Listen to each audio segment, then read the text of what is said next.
저희 찬송가를 부를 건 아닌데 찬송가 486장 한번 펴보시겠습니까? 찬송가 486장. 성경책을 갖고 계시는 우리 식구들은 찬송가 486장. 이 찬송가의 가사를 이제 작사하신 분은 헨리 레이크 길모어라고 하시는 분이고, 원래 이제 태생은 영국 분이신데, 영국 아일랜드 출신이신데, 이분이 이제는 선원이셨대요. 가정에 이제 경제가 좀 안 좋아서, 어렸을 때 이제 선원으로 공부를 더 할 수는 있지는 못해서, 선원이 돼서 이제 미국으로 이제 이렇게 배가 오고 가는 그런 선원으로 이제 일을 하셨다 하더라고요. 찾아보니까. 그랬는데 이제는 다니다가, 안 되겠다. 영국에서 내가 뭐 어떻게 더 먹고 살기도 어렵겠다. 라는 생각이 들어서 이제 미국 땅에 이제 정착을 하셨대요. 미국에 정착을 해서, 근데 막상 무슨 기술이 있는 건 아니고 선원으로 배를 타던 분이니까 뭐가 재주가 있겠어요. 그러니까 그 당시는 이제 뭐 미국에도 막 이렇게 뭐 건축하고 뭐가 집을 짓고 뭐 하는 이런 것들이 좀 있어서 페인트 공으로 이제 일을 한참 하셨대요. 그러다가 이제 미국에 남북전쟁이 또 터져서 군인으로 이제 갔다가 또 포로로 또 끌려가게 됐대요. 이제 이분이 포로로 끌려갔다가 이제 다시 포로에서 이제는 풀려나가지고 이제 남북 전쟁이 다 끝나니까 이제 포로에서 이제 해방이 놓여져서 이분이 이제 뭘 했는가 하면, 아, 내가 이렇게 살면 안 되겠구나라는 생각이 들어서 치의대에 입학을 하셨대요. 그때가 나이가 한 두세 살 좀 되셨대요. 그래서 치과의대, 치의대에 입학을 해서 공부를 해서 그분이 이제 치과 의사가 되신 거죠. 지금 생각하면 그러실 거예요. 아유, 이제 그때니까 19세기 말이고 막 이러니까 가능했지. 지금은 불가능하지. 뭐 이렇게 말씀을 하실 거예요. 뭐 저는 다른 것보다도 그때나 지금이나 어쨌든 힘든 거는 어떤 형태가 다르고 좀 내용은 다를 뿐이지, 어쨌든 뭐 힘든 거 그때도 있고 지금도 있고 뭐 앞으로도 있을 거예요. 어쨌든 그분은 페인트공으로 오랫동안 있다가 전쟁에 나가서 포로도 됐다가, 그래서 내 삶 이렇게 되면 안 되겠는데 라는 생각이 들어서 이제 치의대에 이제 입학을 해서, 그때나 지금이나 의사가 되는 건 쉽지 않은 길이었겠죠. 그래서 이제 치과 의사가 돼서 이제 이분이 이렇게 치과 의사로 살다가 어떻게 하셨는가 하면 교회를 개척을 하셨대요. 네, 교회를 개척해서 그 교회에서 이제는 계속 뭐 성가대 대장도 하고 뭐 이러면서 되게 많은 찬송가 작사도 하고 이제 작곡도 하셨는데요. 그 중에 하나가 오늘 저희가 잘 알고 있는 찬송가죠. 이 세상에 근심된 일이 많고 참 평안을 몰랐구나. 내 주 예수 나를 오라 부르시니 곧 평안이 쉬리로다. 이 세상에 곤고한 일이 많고 참 쉬는 날 없었구나. 내 주 예수 나를 사랑하시오니 곧 평안이 쉬리로다. 이 세상에 죄악된 일이 많고 참 죽을 일 쌓였구나. 내 주 예수 날 건져 주시오니 곧 평안이 쉬리로다. 주 예수의 구원의 은혜로다. 참 기쁘고 즐겁구나. 그 은혜를 영원히 누리겠네. 곧 평안이 쉬리로다. 곧 평안이 쉬리로다. 이게 뭐 이제는 죽을 날이 가까웠구나 이런 의미가 아니고요. 내가 주 예수님께로 돌아가면 그 힘든 마음, 복닥거리는 마음, 고통스러운 마음, 염려하는 마음, 걱정하는 마음, 정말 내 마음을 어떻게 내가 추스려야 되고 어떻게 세워가야 될까? 이 긴장감과 이 불안과 이 염려로부터 내가 어떻게 살아갈 수 있을까라고 하는 이 모든 것들을 가지고 이렇게 막 힘들어할 때, 내가 주 예수께로 돌아가면 내 모든 근심도, 내 모든 걱정도, 내 모든 염려도, 그 모든 번뇌도, 이 모든 것들이 그 하나님의 사랑 앞에서, 예수 그리스도의 구원의 사랑 앞에서 내가 노임을 받겠구나 라고 하는 그 의미를 담은 찬송가 가사예요. 그래서 참 이 시대에 맞는, 이 시대 가운데 정말로 그 마음이 힘들고 어려워하는 많은 분들 계시는데, 이 가사가 또 한편의 어떤 위로가 되겠구나라는 생각이 들어서 오늘 이 말씀과 또 연관이 있는 관계로 오늘 먼저 헨리 레이크 길모어라고 하는 이분이 작사한 찬송가 486장을 좀 소개해 드립니다. 혹시 나중에 찬송가 가사 아실 텐데 이거 가사 음을 잘 모르겠다라고 하시면 찬송가 그 유튜브 트시면 찬송가 486장 트시면 다 나와요. 한번 들으시면서 이 찬송의 가사로, 그러니까 누가 어떤 편안한 삶을 살다가 아무런 고통도 없는 어떤 삶을 살던 분이 작사한 게 아니고요. 어쩌면 저희보다 더 고통스러운 삶을 살았던 우리 믿음의 선배가 그 삶 가운데 만나진 그 하나님의 사랑 앞에서 이렇게 기록한 작사이고 또 신앙의 고백이기도 합니다.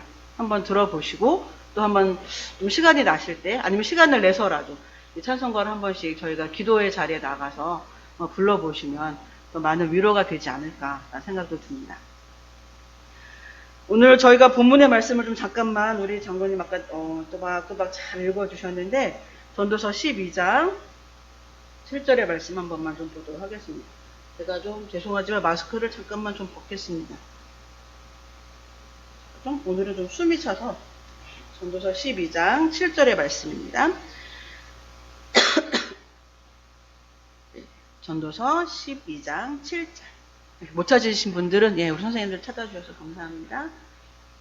구약 제가 가지고 있는 성경으로 구약 960장 12장 7절의 말씀 저희 같이 한번 읽어보겠습니다.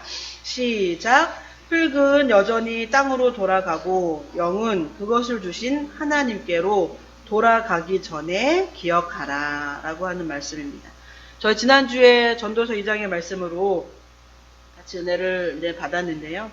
여기서 하나님께로 돌아가기 전에 기억하라 라고 하는 말씀, 하나님께로 돌아간다라고 하는 건 죽음을 의미하는 것입니다. 하나님께로 돌아가기 전에, 죽기 전에 기억해라. 뭘 기억하라는 걸까요? 저희 지난주에 전도서 말씀 들었었는데 뭘 기억하라는 걸까요?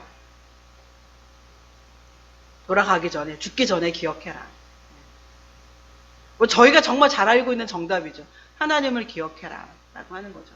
하나님께서 우리를 이 세상에 왜 보내셨는지, 하나님께서 우리를 이 땅 가운데 태어나게 하신 목적이 무엇인지, 그리고 내가 하나님과 함께 한다라고 하는 게 도대체 어떤 의미인지, 이런 것들을 기억하는 삶과 기억하지 않는 삶의 과정과 끝이 분명 다르다는 거죠. 그래서 우리가 모든 것들이 다 이제는 돌아가고 끝나는 날이 있는데, 다 모든 것들이 이제는 종결되어지는 때가 있고, 인생도 그렇고, 자연도 그래요. 지금 저희가 볼 땐 자연 만물이 정말 무상하리만큼 이게 끝도 없이 이게 계속 순환되는 것처럼 그렇게 보여지지만 언젠간 이 영원할 것 같은 자연도 끝이 나고 그 자연의 그 정말 이렇게 무구한 시간을 넘어가고 있는 그 자연의 이렇게 중간에 있는 것처럼 지나가는 하나의 점처럼 있는 이 인생도 언젠가 끝이 난다는 거죠. 안 죽었으면 좋겠고, 저희가 죽지 않았으면 좋겠다. 건강하게 내가 죽지 않고 살 수 있으면 좋겠다. 라고 한 생각도 하시겠지만, 그런 인생은 없다는 건 저희가 다 알고 있는 거고. 나이가 들어가다 보면 조금씩 어딘가는 아파지고, 불편해지고, 약해지고. 그러면서 인생은 언젠가 다 끝나요. 이렇게 말씀을 서고 있는 저도 언젠간 그렇게 제 인생이 끝나겠죠. 근데 끝나기 전에 우리가 하나님께로 돌아가기 전에 기억해야 된다라고 하는 거죠. 누구를? 하나님을. 하나님을 기억하지 않는 삶과 하나님을 기억하는 삶의 끝도 다르지만 아까 말씀드린 것처럼 과정도 다르다라고 하는 말씀을 지난주에 이어서 사실은 전도서 2장의 말씀을 들고 설 때만 이 말씀을 증거한 건 아닐 거예요. 이 내용을 증거한 건 분명히 아닐 거예요. 우리가 하나님을 기억한다는 게 어떤 건지, 하나님 이 땅 가운데 우리를 구원하기 위해서 예수 그리스도를 보내어 주셨는데 그 예수 그리스도를 기억한다는 게 어떤 건지, 즉 말씀을 기억한다는 게 어떤 건지, 말씀을 따라 살아간다는 게 어떤 건지, 이 말씀을 저희가 하루 이틀을 들은 건 아니기 때문에 이 말씀이 어떤 의미를 갖고 있는지 전 전혀 모르겠는데요 하시는 분은 안 계실 거예요. 우리가 살아있는 동안 어떻게 살 거냐, 또 우리가 살아있는 동안의 그 삶은 분명히 고통스럽지 않았으면 좋겠고, 고통이라는 게 없었으면 좋겠고, 염려라는 게 없었으면 좋겠고, 고민이라는 게 없었으면 좋겠고, 없었으면 좋겠어요. 많은 사람들이 사랑받으며, 인정받으며, 내가 하고 싶은 일이 잘 풀리며, 내가 하려고 계획했던 일들이 어려움 없이 잘 해결이 되어지며, 이렇게 되었으면 좋겠지만, 그래서 요새는 그런 상담을 하시는 분들이 이제 없으세요. 잘 상담으로 만날 수 있는 상황도 아니다 보니. 그러는데 예전에 제가 이제 상담을 하면서 전도사일 때, 목사가 돼서 할 때 이렇게 성도분들이 아니면 이렇게 저희 교회 다니시지 않아도 저희 교회를 알고 있거나 기도원 때 다니셨던 분들이 전화로나 오셔서 이렇게 상담을 하시는 분들이 계시거든요. 근데 그분들의 공통적인 어떤 의견 중에 하나가 그거예요. 저는 예수님을 믿기 때문에 이렇게 제 삶이 이렇게 힘들어질 거라고 생각하지 않았어요. 그러니까 참 많으셨어요. 제가 교회를 다니는데, 제가 하나님을 믿는데, 하나님의 자녀인데, 구원을 받았는데, 제 삶이 왜 이렇게 힘들까요? 그 힘들다라고 하는 건 여러 가지예요. 자녀의 문제도 있고요. 남편과의 문제도 있고요. 관계의 문제도 있고요. 경제적인 어려움도 있고요. 그리고 내가 뭔가 이렇게 계획을 해서 진로를 꿈꾸고 이렇게 하면 좋겠다. 그러면 내 삶이 정말 잘 풀리겠다 해가지고 이렇게 준비했고 계획했던 것들이 생각처럼 풀리지 않고요. 그런데 그런 걸 막 하다 보면 어떤 고민들에 빠지는가 하면 어떤 딜레마에 이렇게 빠지는가 하면 근데 제가 교회 다니는 사람이잖아요. 뭐 전도사님, 제가 전도사일 때. 제가 교회 다니는 사람이고, 제가 봉사도 하는 사람이고, 하나님을 섬기는 사람이고, 하나님의 자녀고, 그런데 제 삶이 왜 이럴까요? 하나님 안 믿는 사람 보기 창피해서. 까지 나와요. 내가 교회도 다니고 하나님의 자녀고 제가 구원도 받았고 뭐 집 사고 예를 들면 뭐 어떻고 제가 교회에서 오래 봉사도 했고 이랬는데 왜 제 삶을 이렇게 안 풀리는 걸까요? 근데 생각해보세요. 그러면 교회 안 다니는 사람들이 저를 보고 교회 다니고 싶겠어요? 저 교회를 안 다니고 하나님을 모르는 사람들이 교회 다니니까 하나님 믿으니까 잘 살더라, 뭐 자기 사람들한테 사랑받더라, 뭐 인정받더라, 자녀들의 일이 잘 됐더라, 뭐 했더라, 뭐 저렇게 저 사람은 저렇게 꿈꾸고 계획하니까 그런 대로 잘 풀리는구나 이런 말을 들어야 교회를 안 다니는 사람들도 다니고 싶지. 누가 제 삶을 보면서 교회를 다니고 싶겠어요? 누가 저를 보면서 많은 사람들이 정말 교회 가면 좋구나 라는 생각이 들겠어요. 정말 창피해서 뭐 이렇게 말씀하시는 분들도 계셨어요. 저희 식구들한테 오늘 예배의 자리에서 예배를 드리고 있는 우리 식구들한테 뭐 온라인상으로 예배를 드리는 우리 식구들한테 한번 여쭤보고 싶습니다. 어떠신가? 어떻게 생각하시는가? 그 말이 맞을까요? 제가 왜 교회 다니는데 삶이 힘들죠? 뭐 이렇게 말씀하시는데 어떻게 생각하시나요? 그 말이 맞을까요? 저희들은 알아요. 정답은 알죠. 그렇지 않죠, 목사님. 뭐 삶은 힘들고 뭐 어렵고 고통스러운 시간들이 있죠. 뭐 교회 다닌다고 그런 게 없겠어요? 라고 하는 그런 어떤 막연한 생각은 다들 하시는데 막상 그런 삶이 내 삶이다라고 할 때 그거에 대한 판단력은 되게 많이 흐려져요. 그거에 대한 생각, 그거에 대한 관점은 되게 많이 달라진다라고 하는 겁니다.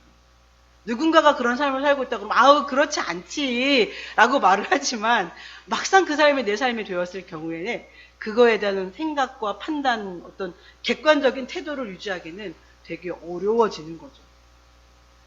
나는 건강하게 늙어가기를 바랬는데 난 좀 부유하게 늙어가기를 바랬는데 나는 많은 젊은 사람들한테 가족들한테 존중받고 존경받으면서 늙어가기를 바랬는데 나이 먹어가기를 바랬는데 지금 내 삶을 이렇게 들여다보니 조금 다른데 나는 정말 뭐 남편과 아이들에게 존경받는 뭐 사랑받는 아내 뭐 존경받는 부모 엄마 아빠 그렇게 되어지기를 기대했고 그렇게 살아지기를 꿈꿨는데 그게 아닌데? 라고 하는 것 때문에 힘들어 하시는 분들이 의외로 많으세요.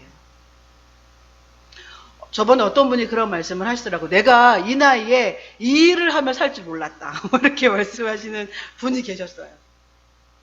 내가 이 나이에 내가 이렇게 살고 있을 줄을 몰랐다. 우리 식구들 어떠세요? 지금 뭐 연세가 뭐 제 또래도 계시고 저보다 어린 분도 한 분 계시고 다 저보다 한 대 다 연배가 있으신데 지금 저희가 뭐 70, 열몇 80, 뭐 60 몇 뭐 이렇게 되어져 있다라고 할 때 그 지금 예를 들어 한 10년 전에 한 몇십 년 전에 생각하실 때에는 어떤 삶을 살고 있을 거다라는 어떤 꿈꾸셨던 기대하셨던 삶이 있으실까요? 삶의 내용들이 있으셨을까요? 어떤 삶이셨을 것 같으세요? 지금 내가 50대에는 내가 60대에는 내가 70, 뭐 80대에는 그렇게 살고 있겠지? 뭐 이런 거 있잖아요. 다들 있으셨을 것 같아요. 그때 저는 죽어 있을 거라고 생각했어요. 뭐 그러신 게 아니라 그러면 뭔가 이렇게 생각하셨던 어떤 삶의 내용들이 있으실 거 아니에요. 어떠셨을까요? 누구한테 한번 여쭤볼까요? 다 독이 보고 이렇게 저를 이러고 쳐다보죠. 다들 아마 대부분은 그러시지 않을까요? 지금 내가 만약에 어려운 삶을 살고 경제적으로 조금 넉넉하지 않은 삶을 사셨다라고 하면, 그래, 30년 후에, 20년 후에는 이것보다 나아져 있겠지. 라고 하는 꿈을 꾸셨을 거예요. 내가 지금 만약에 관계적으로 되게 어려운 삶을 몇십 년 전에 살고 있었다 그러면, 그래도 뭐 한 몇십 년 후에는 이러진 않았겠지. 혹시 그러시지 않았을까? 지금 내가 건강에 조금 힘들다라고 하면 뭐 시한부 뭐 이런 거다라고 하는 게 아니라 그러면, 그래, 좀 내가 건강 관리하고 그러면 좀 몇 년 후에는 좀 지금보다 나아질 거야 라고 하는 그런 기대들, 각자 인생에 대한 기대들을 하시지 않으셨을까? 사회도 그랬겠죠. 몇십 년 전보다는, 그래, 자꾸 이런 여러 가지 기술들이 발달하고 발전하니까 점점점 더 사람들이 살아지기 편리한 그런 어떤 삶이 될 거야. 그렇게 이렇게 향상이 될 거야. 라고 기대들을 분명히 했었어요. 근데 지금 작년으로 해서 올해 이렇게 오는 이 상황이, 물론 이런 상황을 예측했던 분들도 꽤 계시더라고요. 계시겠지만 설마 하면서 이렇게 또 준비를 못했던 것도 분명히 있었던 것 같아요. 어쨌든 이 힘든 시간들을 보내고 있습니다. 코로나가 굳이 아니어도 또 개개인적으로 어려운 시간들을 보내고 계시는 분들이 계실 것 같아요. 제가 한 소녀의 이야기를 조금 들려드리려고 하는데요. 제가 화면을 바꾸려고 하면 혹시라도 또 이게 줌에서 문제가 생길까봐 제가 이제는 화면 동영상을 띄우지는 못하는데, 제가 나중에 하나 연결을 해드릴게요. 카톡으로. 클레어 와일랜드라고 한 소녀가 있었어요. 이 소녀는 어떤 병을 앓고 있었는가 하면 낭포성 섬유증이라고 하는 병을, 그러니까 진단을 받은 거예요. 그래서 되게 전 세계적으로 희귀한 병. 그러니까 그 무슨 말이겠어요? 고치기가 어려운 난치병이라고 하는 거겠죠. 근데 그 소녀에게 의사 선생님들이 뭐라고 말을 했는가 하면, 네가 10년 이상을 더 살 수 있을지.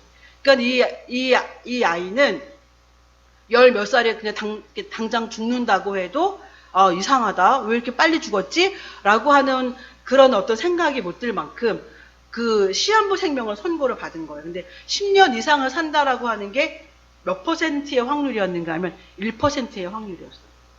그러니까 이 아이는 10대를 넘기지 못할 거다라고 하는 게 의사 선생님들이 이 아이에게 내린 이제는 진단이었어요. 그리고 그 확률도 1%, 뭐 10%, 20%도 아니고요, 1%의 확률이었던 거죠.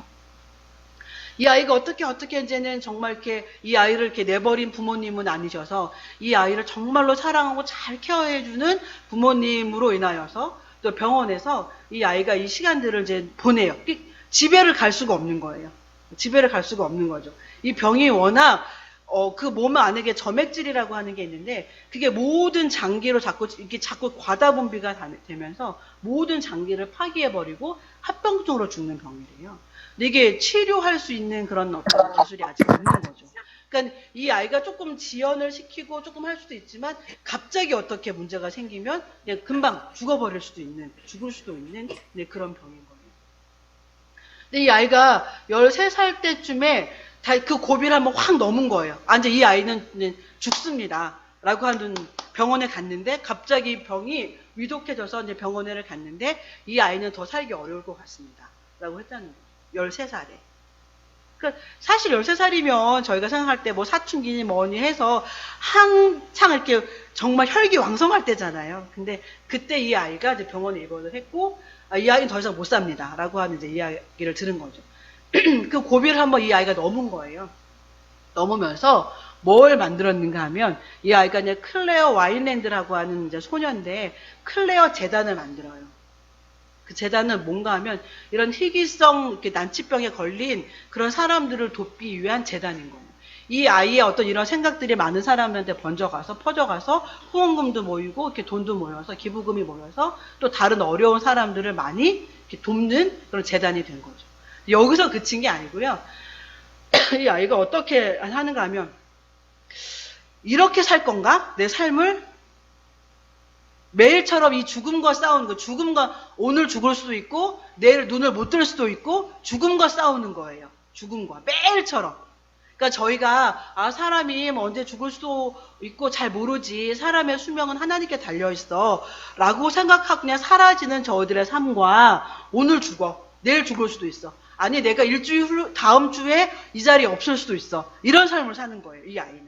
그런 삶을 사는 거예요. 이 아이가 내가 이 삶을 이렇게 살 건가? 라는 생각을 하고 이렇게 살면 안 되겠어.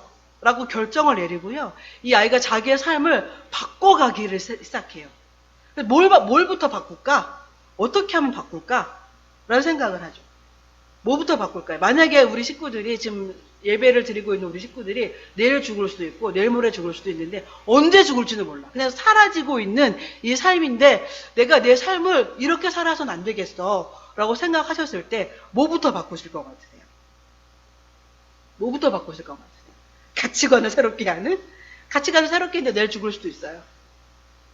마음을 새롭게 했는데 오늘 죽을 수도 있어요. 1시간 있다 죽을 수도 있어요. 몰라요. 언제 죽을지를 몰라요. 죽는다는 건 확실한데 언제 죽을지를 몰라요. 그런데 이렇게 살고 싶지는 않아요. 뭐부터 바꾸실 것 같으세요? 이 아이가 선택한 건 병실을 바꾸는 거였어요. 병실. 이 아이는 그 섬유성 이 병을 진단받고 나서 그냥 쭉 병원에서 살았던 아이라서 그런 아이라서 그냥 병원이 자기 집이에요. 엄마 아빠가 이제 병원으로 오며 가며 하는 거지 이 아이는 그냥 병원이 집이에요. 자, 그래서 이 아이가 뭘 결정하는가 하면 내가 지금 있는 이 병실을 바꿔야 되겠다. 그래서 그 병실을 자기가 가장 예쁘게 할 수 있는 것들로 바꿔요.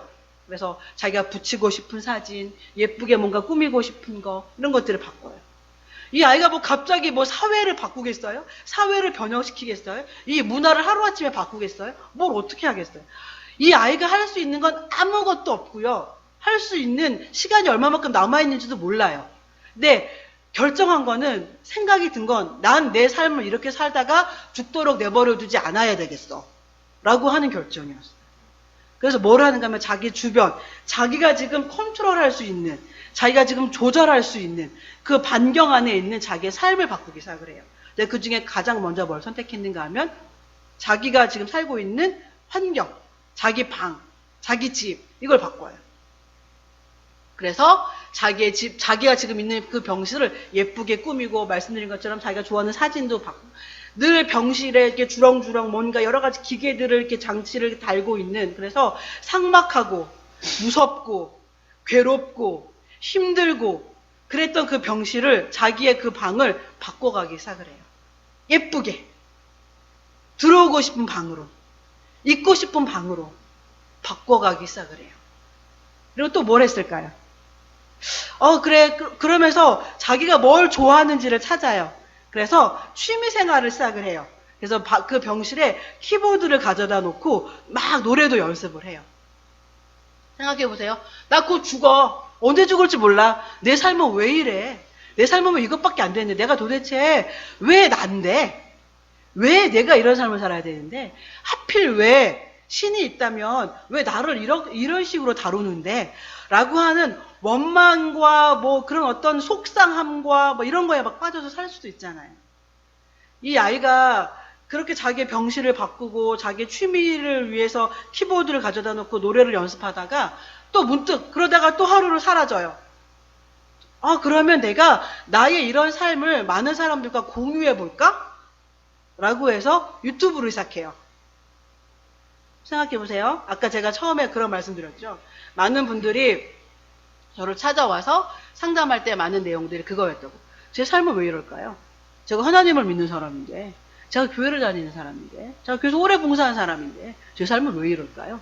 제 삶을 누가 보고 정말 하나님을 믿는 사람이 저렇게 살면 되겠어? 라고 말을 하면서 교회를 안 올 수도 있는데 하나님이 그러면 저를 부자로 만들어주시고 제 자녀도 잘 되게 해주시고 제 남편도 출세하게 해주시고 저도 좋은 집에서 살고 그래야 되지 않아요? 근데 제 삶은 왜 이럴까요? 왜 이 모양 이 꼴일까요? 왜 이 모양 이 꼴일까요? 그래서 제가 어디 가서 제 삶을 이야기하는 게 너무 창피하고 너무 부끄러워요. 이거예요. 솔직히 말해볼까요? 정말일까요? 정말 하나님 때문에 부끄러운 걸까요? 정말 하나님 때문에 창피한 걸까요? 하나님을 자랑하기가 너무 정말로 창피한 걸까요? 내가 이런 내 삶을 살고 있는 걸 누군가가 안다라고 했을 때 창피하다라고 하는 건 하나님일까요?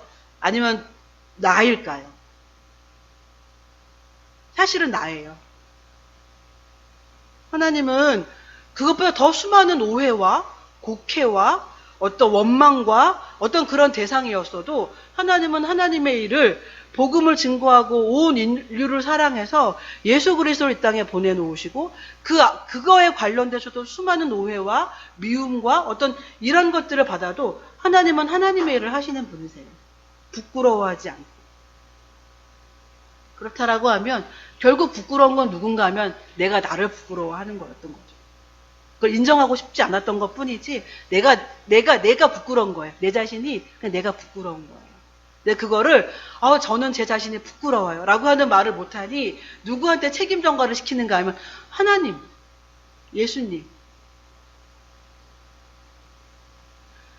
이 소녀가 이 결정을 하고 유튜브에 저는 그렇게 시작을 해요. 저는 죽어가고 있습니다. 제게 그 사실은 그렇게 중요하지 않습니다. 죽어가고 있는 사실이 이 아이는 중요하지 않대요. 저는 죽어가고 있고 제게 그 사실은 그렇게 중요하지 않습니다. 왜냐하면 죽음은 어차피 통제할 수 없으니까요. 반대로 이 아름다운 삶은 우리가 통제할 수 있습니다. 이 소녀가 클레어 와인랜드라고 하는 이 소녀가 그 유튜브에 이렇게 올려놓은 그 강의의 내용들, 그 강의에도 이제 강연자로도 나가는데요. 거기서 어떤 이야기를 하는가 하면 아주 힘들고 삶은 고통스럽고 힘들지만 그럼에도 얼마든지 자랑스러운 삶을 살 수 있습니다. 라고 하는 이야기를 해요. 우리는 그렇게 말해요. 내가 가난해서 내 삶은 자랑스럽지 않아요. 내가 나이 먹었기 때문에 그리고 아프기 때문에 내 삶은 자랑스럽지 않아요. 행복하지 않아요. 라고 말을 해요. 그런데 이 소녀는 자기의 그 죽어가고 있는 삶을 많은 사람들과 공유하기 시작해요. 왜 그런가 하면 세상에는 늘 건강하고 늘 많이 배우고 모든 게 똑똑하고 모든 게 갖추어져 있는 사람만 살고 있진 않거든요. 그 틈에 살고 있는 수많이도 아픈 사람, 수많이도 괴로운 사람, 수많이도 무너져 있는 사람, 수많이도 어려운 역경에 있는 사람들이 얼마나 많겠어요. 이 소녀는 자기가 지금 겪고 있는 사실 이 소녀만큼 힘들지 않을 수도 있겠죠. 오늘 죽을 수도 있고 내일 죽을 수도 있는 이 늘 불안한 막연한 불안함이 아니라 그냥 현실 앞에 닥쳐있는 이 무서운 불안감 앞에서 이 소녀가 결정하고 선택할 수 있는 건 아무것도 없는 거예요. 사실. 근데 결정한 거죠. 나는 이렇게 죽고 싶지 않아. 어차피 죽음이라고 하는 건 내 통제권 안에 있지 않지만 내 삶은 얼마든지 다른 사람들과 나눌 수 있고 고통받는 사람들에게 위로가 될 수 있어. 라고 하는 결정을 하고 유튜브를 시작을 해요. 유튜버 수많은 사람들이 자기의 병실에서 있는 자기가 먹는 거, 음악을 하는 거, 뭐 하는 거 이런 것들 다 공유해요. 오늘은 내가 어떤 치료를 받고 왔는데 너무 고통스럽고 힘들고 어려웠다. 실제로 이 소녀는요 50개가 넘는 약을 먹는데 왜냐면 뭐 주렁주렁 뭐 기계를 달고 수술을 30번이 넘게 했대요. 그러면 그거에 먹는 약만 해도 얼마나 많겠어요. 수술 30번 받으신 분. 50개가 넘는 약을 드시고 계시는 분. 오늘 내일 하는 죽음 시한부 생명을 선고받으신 분. 아무도 없으시죠? 아무도 없으세요. 근데 우리는 우리의 삶을 그렇게 경이로운 눈으로 내 삶을 사랑할 만한 것으로 내 삶이 정말 살아 있어서 충분히 감사하고 행복하다라는 생각들을 많이 못 하시는 분들이 계셔요. 뭐 이제 순간순간 어떤 여러 가지 고통스러운 일들이 있다 보니.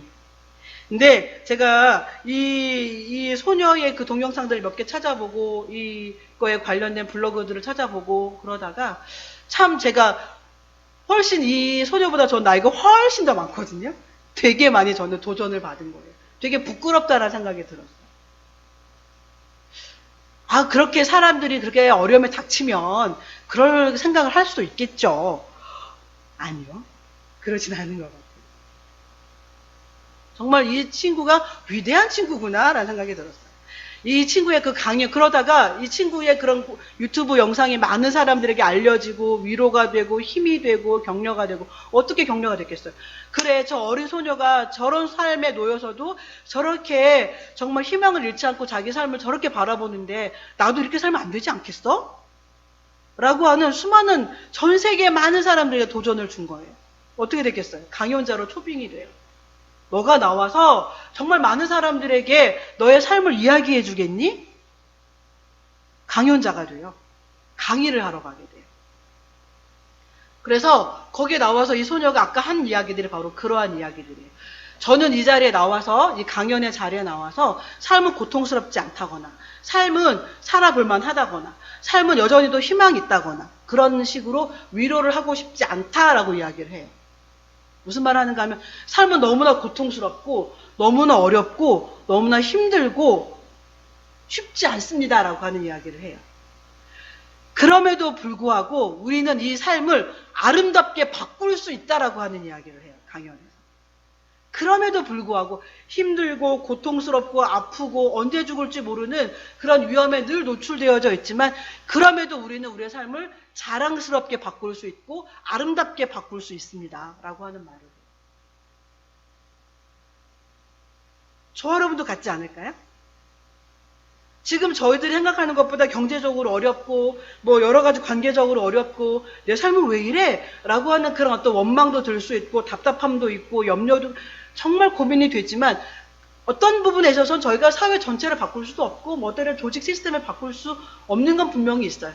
그럼에도 불구하고 그 삶 안에서 우리는 우리의 삶을 아름답게 그리고 자랑스럽게 멋지게 얼마든지 바꾸어 갈 수 있다라고 하는 것입니다. 이 소녀의 말이 맞아요. 그럼에도 우리는 우리의 삶을 자랑스럽게 바꿀 수 있고 자랑스럽게 생각해도 됩니다 라고 하는 말이 맞아요. 이 소녀는 제가 뭐 이렇게 봤을 때 신앙인인지 아닌지도 모르겠어요. 신앙인이 아님에도 이런 말을 하고 이런 죽음 앞에서, 정말 언제 죽을지 모르는 그런 위험에 노출되어 있는 그 죽음 앞에서 이 소녀가 이런 말을 했다라고 하면, 사람이 갖고 있는, 하나님이 사람에게 부어주신 위대한 정신과 영혼이 어떤 건가라고 하는 걸 깨닫게 되는 거죠. 하물며 저와 여러분들은 신앙인이에요. 하물며 저와 여러분들은 오랫동안 신앙의 자리에서 하나님에 대해서 이야기하고 하나님에 대해서 듣고 말씀을 따라 산다라고 하는 그런 나름대로의 자부심과 삶을 살아왔던 선택들을 한 사람들이에요. 그럼 물어봐야 되겠죠. 그럼 그런 시간들을 살아온 우리들이 우리의 삶을, 지금 현재 놓여있는 우리 삶을 생각할 때 자랑스럽냐? 그런 우리 삶에 대해서 감사하냐? 기뻐하냐? 라고 물었을 때 저와 여러분은 스스로에게 하나님 앞에서 정직하게 한번 대답해 보셔야 될 거예요. 저는 돈이 많지 않은 제 삶에 그렇게 자랑스럽지 않아요. 저는 내 가족에게나 뭐 누구에게나 뭐 관계 가운데서 이렇게 존중받지 못하고 인정받지 못한 이 삶이 자랑스럽지 않아요. 누군가가 봤을 때 자랑스러울 만한, 내세울 만한 그 어떤 것도 갖지 못한 내 삶이 그렇게 자랑스럽지 않은 것 같아요. 라고 생각을 하시는지, 아니면 전 뭐 딱히 가진 돈도 없고, 아니면 사람들한테 그렇게 많이 존중받고 인정받고 사랑받는 것 같지 않지만 그럼에도 내 삶은 여전히도 멋지고 그리고 더 멋지게 바뀌어질 거라는 기대와 희망이 있어요. 소망이 있어요. 라고 생각을 하시는지 한번 스스로에게 정직하게 물어보셔야 될 것 같아요. 이 소녀는 결과적으로 어떻게 됐는가 하면 2018년도에 이 아이는 21살의 나이로 죽어요. 한 3, 4년 정도 됐을까요? 네. 2018년도에 21살에 정말 저희가 말하는 꽃다운 나이에 이 아이는 결국은 죽음을 맞아요. 근데 이 아이가 죽으면서 자기의 모든 시신을 다시 이제는 자기의 모든 것들을 기증을 해서요. 한 50여 명의 사람들에게 그 아이가 새로운 생명을 주고 떠나요. 이 아이가 21살의 나이로 갔지만, 세상을 떠났지만 누가 이 아이의 삶을 바라보면서 자랑스럽지 않아, 그렇게 빨리 죽었다니, 정말 그건 저주받은 삶인데? 라고 누가 말할까요? 정말 어린 나이지만 너무 훌륭하다. 내가 이 나이에 먹었지만 내가 저런 삶을 살 수 있을까? 어떻게 저렇게 훌륭한 삶을 살 수 있었을까? 라는 생각을 하게 되죠. 저희가 오늘 이 소녀를 바라보면서 아까 제가 말씀했던 헨리 레이크 길모어라고 하는 그 찬송가 486장 그걸 작사한 분, 우리 인생의 믿음의 선배인 그분의 그 찬송가의 가사도 이렇게 바라보면서 어떤 것들을 느끼는가 하면 지금 저희가 생각할 때 이렇게 바라보는 우리들의 어떤 인생에 대한 기준과 삶과 가치관과 이런 것들이 정말로 전반적으로 새로워져야 될 필요가 있다는 생각들을 하게 되었습니다. 특히 천국을 소유했고 지금 저희가 앞으로 갈 곳이 천국이지만 그 천국을 현재에서 누리는 삶을 저와 여러분들이 누리고 있는지는 한번 들여다봐야 될 것 같아요. 그런 거 있잖아요. 나는 내 삶이 행복해지는 게 내 삶의 최종적인 목적이야. 근데 그 사람은 결코 행복하지 않아요. 미래에 우리 내가 생각하는 그렇게 내가 행복해지면 좋겠어라고 하는 기준이 어떤 기준인지 한번 살펴보셔야 되고요. 우리의 행복이 추구하는 어떤 먼 미래의 것이 아니라 지금 누리고 있어야 행복해요. 그래야 10년 후에도 행복하고요. 20년 후에도 행복해요. 지금 행복하지 않은데 무언가 행복을 위해서 지금의 행복을 담보 잡혀놓고 그 행복을 이렇게 멀리 해놓고 막 그 행복을 향해서 달려간다. 근데 그러면 그 행복이 도대체 뭔지 한번 잘 살펴보셔야 돼요. 내가 현금 얼마를 소유한 게 행복인지, 내가 몇 평의 집을 가서 사는 게 행복이라고 생각을 하시는 건지, 내가 뭐 어떤 건지, 그게 행복이라고 생각을 하고 계신다라고 하면 그거를 위해서 지금 내가 누릴 수 있는 수많은 행복들을 포기하고 계신다라고 하면 결코 행복한 삶이 안 돼요.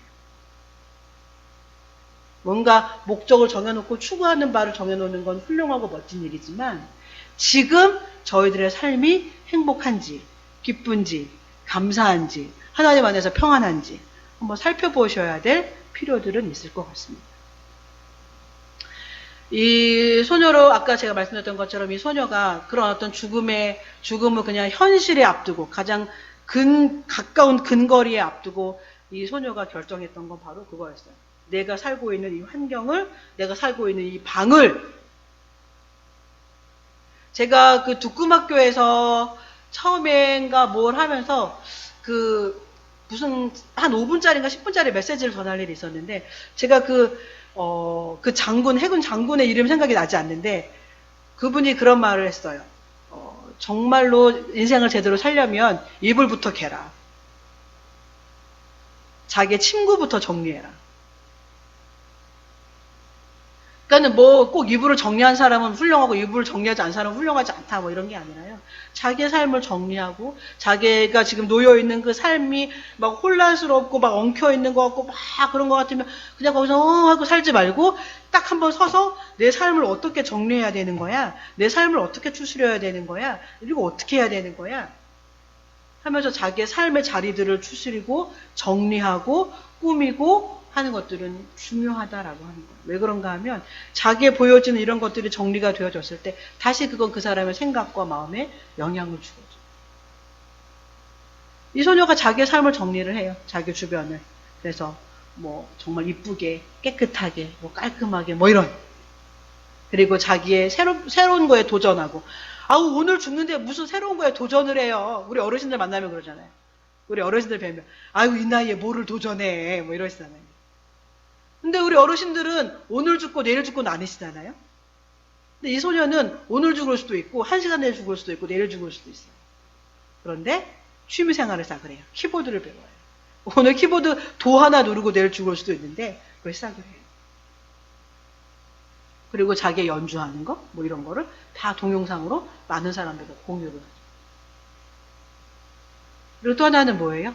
자기 삶에 대해서 자기 삶의 어떤 습관들에 대해서 뭐라 해야 되나? 이렇게 잘 조절을 하는 거죠. 자기가 여태껏 살아왔던 삶이 뭐 이럴지라도 이건 아니겠는데 라고 생각이 들어서 자기 환경을 정리하고 자기 어떤 습관들을 새롭게 세워갔다라고 하는 거예요. 이 소녀가. 자기 습관들. 내 삶이 죽음을 앞두고 있는 내 삶의 습관들의 어떤 그런 것들을 좀 고쳐야 되겠다. 조절해야 되겠다. 절제해야 되겠다. 그러면 그런 것들을 실제로 조절해 간 거예요. 절제해 간 거예요. 이렇게 살다 죽지 마. 뭐 이게 아니라 아니야 이렇게 살다 죽지 말고 뭐 하나라도 도전해볼까? 이거와 이거의 갭이 되게 커요. 생각하면 이거 잘 안 돼요. 야 그렇게 살면 안 되지 않겠어? 이렇게 하면 안 되지 않겠어? 이걸 도전해보면 어떻겠어? 이렇게 해보면 어떻겠어? 라고 해도 이걸 하지 않던 삶에서 하는 삶으로 바꾸는 이게 갭이요 굉장히 커요. 굉장히 오래 걸리는 싸움이에요 사실. 근데 이 소녀가 하루아침에 확 바꿔버려요. 어떻게 바꿀 수 있었을까요? 이게 어떻게 가능했을까요? 제가 이 소녀의 이걸 보다가 참 간절함이 있었겠다. 오늘 죽을 수도 있고 내일 죽을 수도 있는데 이거 내일 하지 뭐 다음 주에 하지 뭐 이게 없잖아요. 이 아가씨는. 이 소녀는 이게 없는 거잖아요. 저희는 다음 주에 하지 뭐 한 달 있다 하지 이거는 저희가 그때까지 살아있을 거라고 생각을 하기 때문에 그렇게 하는 거예요. 사실 1년 있다 하지 뭐. 근데 이 소녀는 내일 죽을 수도 있고 오늘 죽을 수도 있잖아요. 그러니까 오늘 하는 거예요. 오늘 해보는 거예요. 안 되더라도 한번 해보는 거예요. 오늘 내가 도 하나 누르고 죽더라도 해보는 거예요. 맞아요.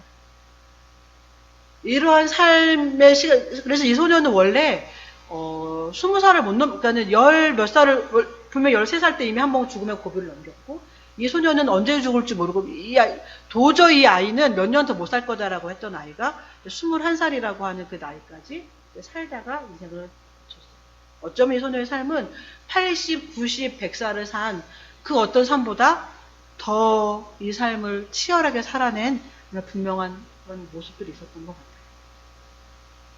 저와 여러분, 오늘 본문의 말씀을 보면 이렇게 나와 있습니다. 아까 저희가 처음에도 읽었지만 흙은 여전히 땅으로 돌아가고 영은 그것을 주신 하나님께로 돌아가기 전에 기억하라. 사람은 어차피 한 번은 죽어요. 다시 태어나냐? 태어나지 못해요. 근데 그 삶의 과정들을 가운데에서 저 여러분들이 어떤 삶의 과정들을 삶의 내용들을 만들어갈 건가? 그거는 이제 저와 여러분들에게 주어진 몫이에요. 누가 만들어서 이렇게 주는 게 아니고요. 저 여러분 각자가 만들어가는 몫이라는 거죠. 내 삶을 제가 이렇게 살면 안 되겠어요. 제가 좀 하나님 나라에 언젠가는 갈 텐데 지금 제 삶이 좀 오늘 말씀을 들어보니 이러면 안 되겠어요 라고 생각이 드시나요? 그렇다 그러면 뭐부터 내가 좀 정리를 해볼까 라고 하는 것들을 한번 이렇게 돌아보시죠. 말씀드린 것처럼 하루아침에 사회를 변형시킬 수 없지만 지금 내 손이 뻗치고 내 눈이 뻗치는 이 안에서 저희가 정리할 수 있는 것들 무엇입니까? 한번 시작해 보시죠. 그리고 지금 내가 도전해 볼 수 있는 것들이 무엇이 있는지 한번 찾아보시죠. 그리고 지금 내가 다른 사람의 습관을 고치려고 애쓰지 마시고요. 내 삶의 습관들을 고치려고 한번 애써 보시죠. 쟤는 저거를 좀 고쳐야 돼. 그 사람의 습관을 고치려고 너무 실갱이 하지 마세요. 그러실 필요 없고요. 그분의 삶의 그거는 그분이 고치라고 둬야 돼요. 사실은 잘 안 돼요. 그분들이 어떤 자극들을 받아서 스스로 고쳐야지 그거는 두시고요. 내 삶에 내가 하나님을 사랑하는 자로서 구원을 받은 자로서 지금 내 삶에 고쳐져야 될 습관들이 무엇이 있을까? 조절해야 될 것들이 무엇이 있을까? 그것들을 저희가 찾아서 내 삶을 먼저 고치시면 좋을 것 같아요. 그러면 작년보다는 아니면 1월달보다는 조금이라도 1cm라도 2cm라도 더 저희들의 삶이 바뀌어질 수밖에 없고요. 또 그런 바뀌어진 삶이 있고 저희들의 삶이 되는 거예요. 그 안에서 깨달아지는 행복들이 있다는 거예요. 이 친구가 이런 말을 했어요. 부끄럽고 고통스러운 삶을 경험한 후에 보세요. 부끄럽고 고통스러운 삶을 경험한 후에 무엇을 얻느냐. 그 순간으로부터 무엇을 해내는가. 이것이 중요합니다. 한 몇십 년 살고 한 100년 가까이 산 그런 어르신들한테 들을 수 있는 말 아니에요? 부끄럽고 고통스러운 삶을 경험한 후에 다시 그 부끄러운 삶으로 돌아가시는 분들이 그런 어른들이 얼마나 많은지 몰라요. 그런 성인들이 얼마나 많은지 몰라요. 그런 부끄럽고 고통스러운 삶을 경험해보지 않은 사람들처럼 다시 똑같은 패턴으로 돌아가시는 분들이 얼마나 많은지 몰라요. 신앙인들도 엄청 많아요. 그런데 이 소녀가 이런 말을 해요. 부끄럽고 고통스러운 삶을 경험한 후에 무엇을 얻느냐? 그 순간으로부터 무엇을 해내는가? 중요합니다. 그리고 이것들이 쌓여서 우리의 삶을 자랑스럽게 만들어갈 것입니다. 어떠세요? 맞죠? 10몇 살의 소녀가 깨달은 거예요. 저와 여러분들 못 깨닫고 저와 여러분들 살아왔다면 이 어린 소녀가 남기고 간 이 말 앞에 다시 한번 저희가 도전을 받으면 좋겠어요. 오늘 분명히 말씀이 나와 있는 것처럼 하나님께로 돌아가기 전에 기억해요. 하나님의 자녀로 이 땅에서 살아간다는 게 어떤 것인지, 무엇을 추구해야 되고 무엇을 삶의 의미로 주어야 하는지, 그 삶은 어떤 과정을 통해서 만들어져 가는 건지 저희가 다시 한번 심사숙고해보고 심도 깊게 저들의 삶을 한번 들여다보고 지금 내 삶이 하나님 앞에서 나는 어떻게 생각하는지, 하나님은 저희를 사랑하시니까 하나님 저 사랑하세요라고 물으실 필요도 없어요. 그런데 하나님 앞에서 나는 내 삶을 어떻게 평가하고 어떻게 생각하는지를 들여다보셔요. 나는 왜 내 삶을 이렇게 평가하는가? 나는 왜 내 삶을 이렇게 생각하는가? 한번 들여다보세요. 이번 한 주간 동안에 오늘 이 본문의 말씀, 전도서의 말씀을 기억하시면서 저는 하나님 앞에서 제 삶을 어떻게 평가하고 어떻게 생각하고 있나요? 어떻게 들여다보고 있나요? 어떻게 판단하고 있나요? 그래서 저희들의 삶이 다시 한번 하나님 앞에서 내 삶이 어떠한 모습으로 살아왔고 지금 살아가고 있고 살아가기를 원하는지 한번 깊이 기도 가운데 생각해 보시면서 우리의 삶을 좀 점검해 보는 이번 한 주간이 되셨으면 좋겠습니다. 이 시간 같이 좀 기도하겠습니다. 기도하실 때 아까 내어드린 그 기도의 제목처럼 하나님 앞에서 내 삶은 지금 어떠한 모습일까? 난 내 삶을 어떻게 생각하고 있는가? 정직하게 한번 들여다보고 묻고 하는 그런 시간들을 좀 가져보겠습니다. 기도하시겠습니다.